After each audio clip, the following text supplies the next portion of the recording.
Hello everyone! Hello po! Good morning, good afternoon, or good evening po sa inyong lahat. Welcome to Jai and Jerry. Hello po, hello everybody. Kumusta po? Kumusta man ang tanan? I hope everyone is doing fine and well today. So hello everybody. So anyways, yes, alam niyo na.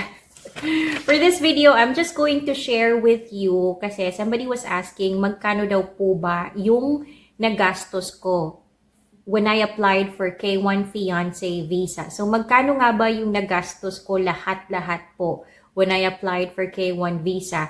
I will show you or I will tell you how much I spent and how much po yung magagastos ninyo, estimation po yung magagastos ninyo right now that it's February of 2025, bagong taon na po.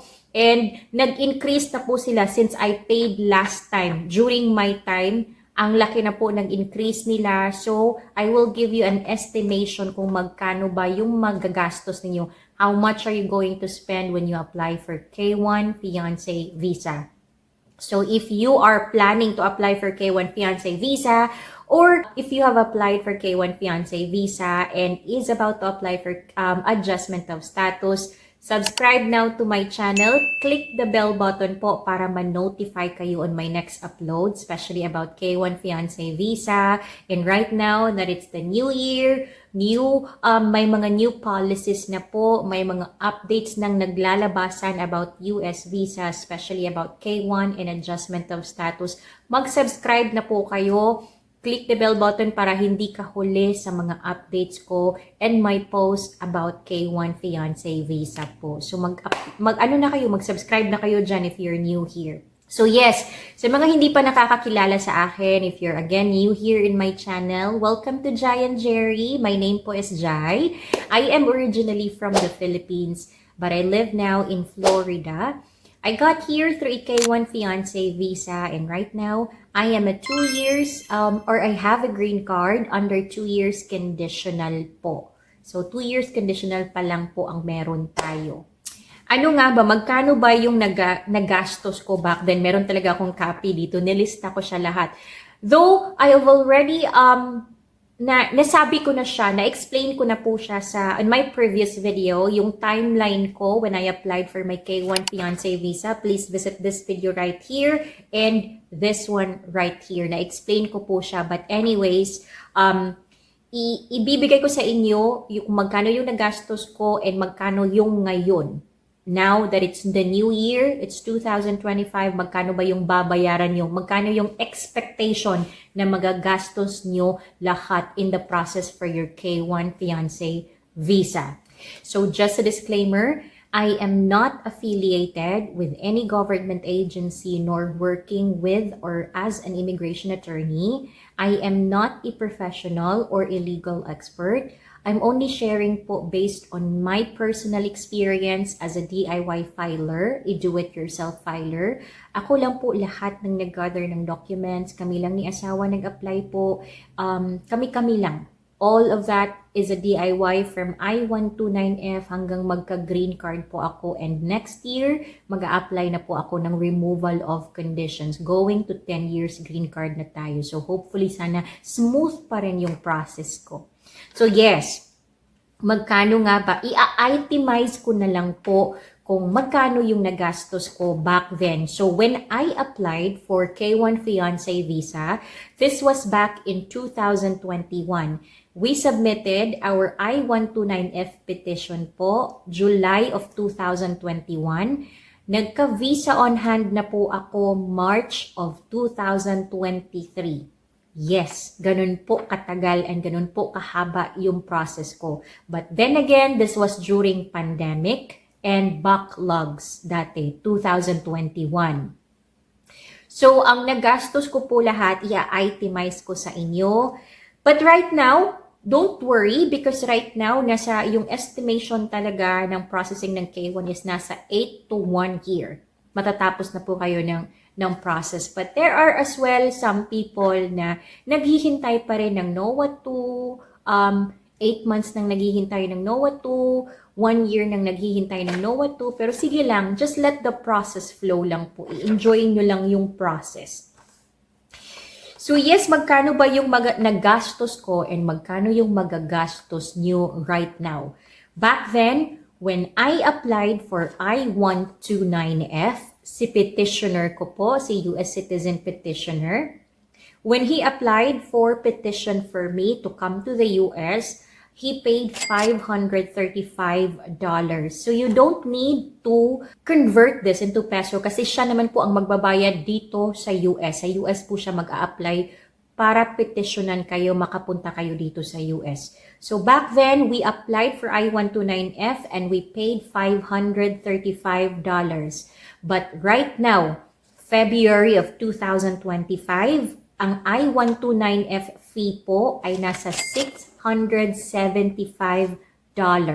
So, $675 na po yung babayaran ninyo if you're going to do it on a DIY process po ha, yung kayo lang mag-process without agency or lawyer. This is just the fee for USCIS I-129F.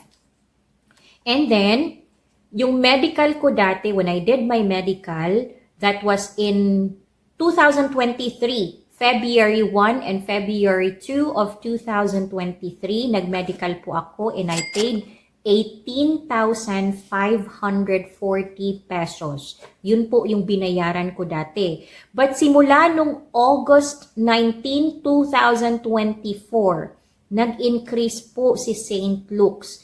St. Luke's fee for medical exam for US visa applicant right now, 2025, nasa 28,650 pesos na po yung babayaran ninyo for medical fee. So, nag-increase siya ng 10K. So, 28,000 for adults po yan, 18 years old and above. For pag may K2 naman po kayo, 17 years old below, ang babayaran niyo po is nasa mga 15,000 yata, 15,900 pesos yung babayaran ninyo. So, separate din po yung sa mga K2s po ninyo. For K1 visa fee naman, ang binayaran ko po right now, as we speak, nasa $265 pa rin siya. But, since babayaran natin dyan po sa Pilipinas, it depends on the rate po, the dollar rate. So, dati, wala siyang pagbabago. $265 pa rin siya ngayon. But, when I paid it through peso, converted na siya sa peso because I paid it sa RCBC Bank, nasa 15,370 pesos po yung binayaran ko back then in January of 2023. But, right now, because mataas na po yung rate ng dollars, naging na siya, yung K1 visa fee po right now is nasa 16,430 or 16,340. Nasa ganyan siya. So, let's just round it off into 16,500 po. Yan po yung babayaran ninyo. And if you have a K2 visa, same lang din po yung babayaran niya. Magbabayad din po siya ng 16,000 or 16,430, 16,500 round off na natin. So, yun po yung magagastos ninyo. Major lang po ito ha. Sa major lang ito. Hindi pa kasali yung AOS.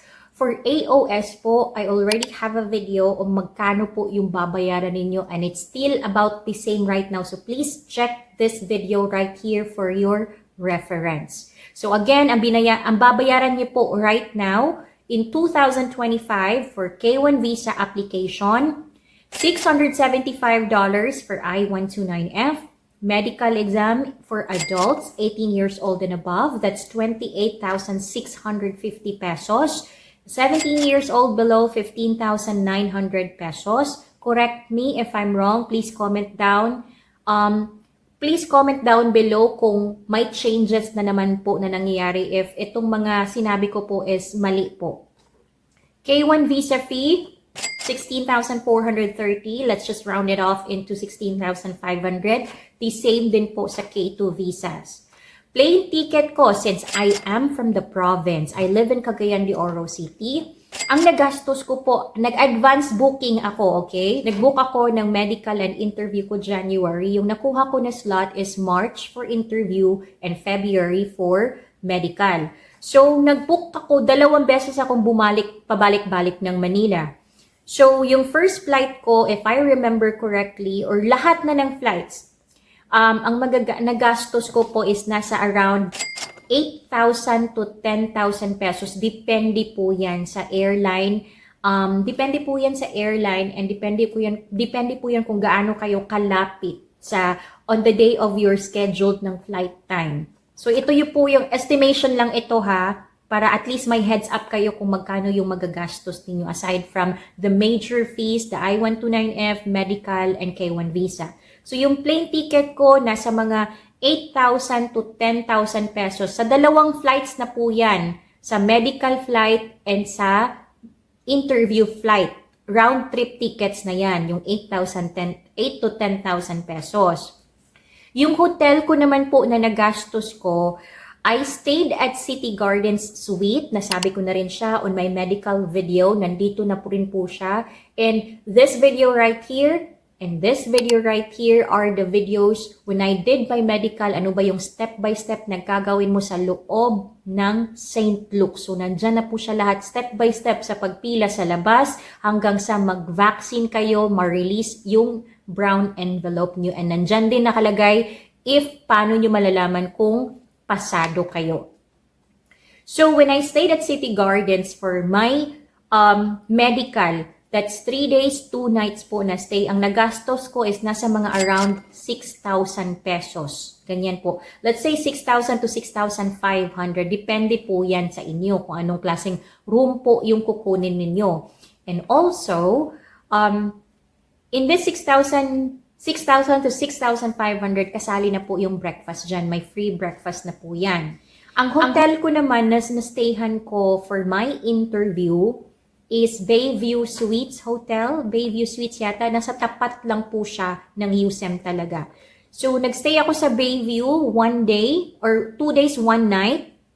Ang nabayaran ko po is 3,000 pesos. Around 3,000 pesos po yung nabayaran ko. That's just 1 night lang po sa hotel sa Bayview. And kasali na rin po dyan yung breakfast sa binook namin na hotel. Si fiancé ko po ang now my husband. Siya po ang nagbayad ng aking hotel stays. Ako na po ang nagbayad ng, ako na lang nag-book. Ako na po nag-book ng plane ticket. Siya po nag-book sa hotel. So yun po yung nagastos ko. And then, taxi from Naiya International Airport to hotels ko, round trip nasa mga 1,000. Round trip na yan ha, 500 papunta doon sa hotel Bayview or City Gardens, 500, tapos balik naman from the hotel to airport. Nasa 1,000 yung nagastos ko sa pamasahe sa taxi. And then, iano nyo na lang, times 2 para sa dalawang stay ko sa Bayview and sa City Gardens. Doon naman sa amin sa province ko, because malayo kami sa airport, I paid 1,000 round trip. 1,000 one way lang yan. So, pagbalik ko, another 1,000. So, that's 2,000. And then, 2 beses akong bumalik ng Manila. So, that's 4,000 po yung nagastos ko. So, yun po yung estimation ng nagastos ko po dati. But kayo na lang magtansya kung sa hotels, kung magastos ba kayo. Hindi din ako magastos kasi sa City Gardens, malapit lang din siya. Nag-grab or nagpo-food panda lang ako if I didn't wanna eat in the restaurant, may restaurant po sila. Same thing sa Bayview Hotel, malapit lang po siya sa Chowking, sa McDonald's. And I think there's a Burger King there. I'm not sure if there's a Burger King, but then malapit talaga siya sa Chowking and McDonald's, tsaka may 7-Eleven din dyan. Tsaka marami pa yung mga restaurants po around the area. So, yun po yung breakdown kung magkano yung nagastos ko. Kayo na lang po mag-total lahat. Bigyan ko kayo ng work. Kayo na lang po mag-total. So, yun po lahat na nagastos ko. If you wanna know again, how much are you going to spend for your adjustment of status, please check this video right here. So, yes, visit my YouTube channel For more videos about K1 Fiancé Visa and Adjustment of Status, go to Giant Jerry. Sa playlist po, may makikita kayong album title dyan, K1 Visa and AOS Guide and Tips. Nandyan na po lahat. These are all based on my personal experience po as a DIY filer. So please help me share this video to anyone you know that is processing their visa, about to do their interview, medical, and biometrics as well, kasi iba na siya ngayon, may iba na yung location for biometrics, hindi kagaya dati na iisa lang, doon lang sa embassy. So thank you very much everybody. Thank you all for the follow. Sa mga nakapag-subscribe na po, maraming salamat. If you haven't subscribed to my channel, mag-subscribe ka na para hindi ka huli sa balita, especially right now with the new policies, new updates about US visas, and especially sa K1 Fiancé visa. So thank you everybody. Don't forget to like this video, please. Thank you. And leave a comment. Please feel free to leave a comment if you have any questions. Kung alam ko po yung sagot, yes, I will answer. But please also visit uscis.gov, travel.state.gov, usembassy.gov.ph, and ustraveldocs.gov. So yun po ang mga official websites for K1 visa or US visas. Maraming salamat po. Thank you everybody. Salamat po sa mga naka-follow sa akin. I really appreciate everybody here. And again, catch me on my live stream. Nagla-livestream po ako mornings po usually on a weekdays. Maraming salamat po and I hope to see you all in my next video. Good luck everybody. Good luck po and bye for now.